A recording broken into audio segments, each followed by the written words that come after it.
I'm Jen. I'm here at Kline Nissan. I am a service advisor here at Kline Nissan. I'm just here. I'm going to show you a few basic maintenance items for your vehicle.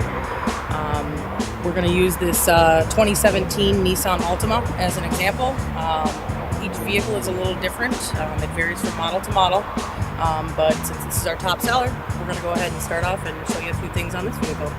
Now let's go ahead and check your tire tread depth, so then you know when you need your tires replaced or if you're getting close to that point of tire replacement.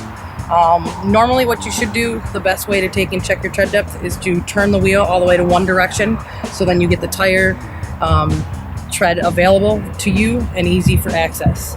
I use a tread depth gauge, which is what should be used. So then I will just go down, usually towards the center of the tire, take the tread depth gauge, press down on it, it will come out to a point, look at the 30 seconds, and we're looking at looks like about 10-30 seconds on that part of the tire.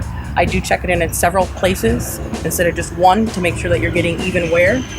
So now I'll also check it on that inner side too to make sure I'm still getting the same even wear, and yep, I'm still at 10-30 seconds on that one as well. If you need any help with this or any other maintenance needs, feel free to swing in anytime at Kline Nissan. We can take care of it for you, or you can give us a call and we can also schedule you a time to come in that works best for you.